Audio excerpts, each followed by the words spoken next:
Yes, Jesus loves me. Yes, Jesus loves me. Yes, Jesus loves me. The Bible tells me so.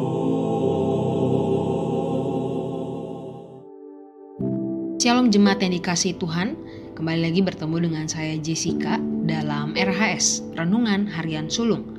Saya berharap ketika akan mulai mendengarkan renungan ini, Bapak Ibu semuanya, teman-teman, rekan-rekan sudah terlebih dahulu bersaat duduk sejenak dan mempersiapkan diri untuk mengikuti bersama-sama kita merenungkan sebagian dari firman Tuhan. Bapak Ibu, firman Tuhan hari ini terambil dari Filipi 4 ayat 11-13. Filipi pasalnya yang keempat, ayat 11 sampai ayatnya yang ke-13. Jika sudah menemukannya, saya mengajak setiap kita untuk bersama-sama mendengarkan di rumah masing-masing, di tempat masing-masing, dan saya akan membacakannya untuk kita semua. Filipi 4 ayat 11 sampai 13. Kukatakan ini bukanlah karena kekurangan, sebab aku telah belajar mencukupkan diri dalam segala keadaan. Aku tahu apa itu kekurangan dan aku tahu apa itu kelimpahan. Dalam segala hal dan dalam segala perkara tidak ada sesuatu yang merupakan rahasia bagiku. Baik dalam hal kenyang maupun dalam hal kelaparan, baik dalam hal kelimpahan maupun dalam hal kekurangan. Ayat 13 yang menjadi highlight kita hari ini. Segala perkara dapat kutanggung di dalam Dia yang memberi kekuatan kepada aku. Segala perkara dapat kutanggung di dalam Dia yang memberi kekuatan kepada aku. Bapak Ibu, hal yang paling ngeselin biasanya dalam kehidupan kita setiap hari itu seperti begini.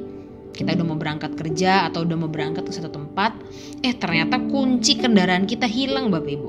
Apa perasaan Bapak Ibu? Udah mau berangkat nih ya. Udah mau berangkat, yang ini kan kita mau berangkat naik mobil atau naik motor. Ternyata kuncinya tuh lupa di mana. Atau kalau nggak punya kendaraan nggak apa-apa. Misalnya kita mau kunci rumah, kuncinya tuh nggak tahu ditaruh di mana, hilang di dalam rumah. Maka apa yang biasanya kita lakukan, Bapak Ibu? Kita mulai agak sedikit panik. Kita mulai mikir, saya taruh di mana ya? Coba saya cari-cari dulu gitu ya. Mulai mikir. Kemudian kalau nggak ketemu, kita akan mulai menyalahkan diri sendiri biasanya. Ampun, aku bisa lupa gitu kan. Mulai cari, mulai keringetan gitu ya Bapak Ibu. Biasanya saya gitu. Kemudian kalau udah nggak ketemu, udah cari gitu nggak ketemu, saya mulai jengkel biasanya. Bahkan mungkin Bapak Ibu juga langsung ada yang jengkel mungkin gitu ya, ketika cari nggak nemu, jengkel gitu. Aduh, gimana sih ini udah terlambat nanti. Kacau. Udah gitu udah jengkel pun masih belum ketemu Bapak Ibu. Biasa mulai putus asa gitu ya, bahkan mulai menyerah. Aduh, gimana ya? Apa aku tak mulai cari solusi lain gitu ya? Tapi ya masih bad mood. Mulai bad mood itu parah dan hari itu seakan-akan jadi buruk buat kita ya. Padahal hal kecil, kunci hilang. Bapak Ibu, itu keseharian yang kecil, keseharian yang sederhana yang terjadi dalam kehidupan kita setiap hari. Tapi kalau terhalang atau kalau terjadi sesuatu di luar dugaan kita, dunia itu seakan-akan sepertinya ngeselin banget hari itu. Hari itu seolah-olah kayak kacau banget hari itu. Padahal ini bukan lembah bayang maut yang mengerikan, bukan sakit penyakit yang menggerogoti dan sangat menyakitkan. Ini hanya kejadian kecil, kehilangan sesuatu. Entah, mungkin bukan cuma kehilangan sesuatu, mungkin ada gangguan kecil di jalan, atau ada lubang dan sebagainya. Bisa jadi hal-hal kecil seperti itu membuat dunia itu terasa hari itu begitu kacau dan membuat mood kita, perasaan kita jadi gak enak. Tapi sebenarnya Bapak Ibu, disinilah kita seharusnya sadar. Kita sadar, saya ini siapa. Saya sadar, saya ini terbatas. Saya sadar bahwa sebenarnya saya ini gak bisa ngelakuin banyak hal.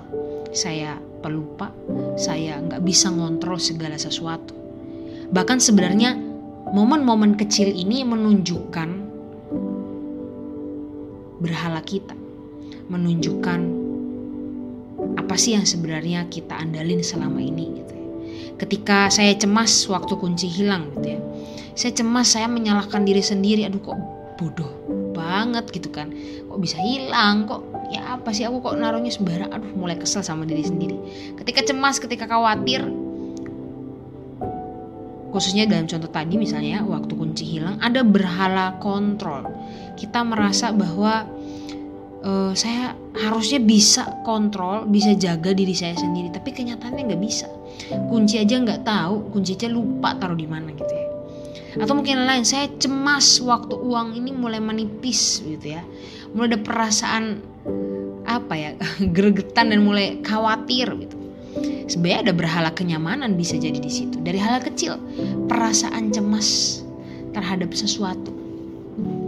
Hal kecil dalam keseharian Bapak Ibu sekalian menunjukkan kalau saya bisa jadi masih suka salah bergantung.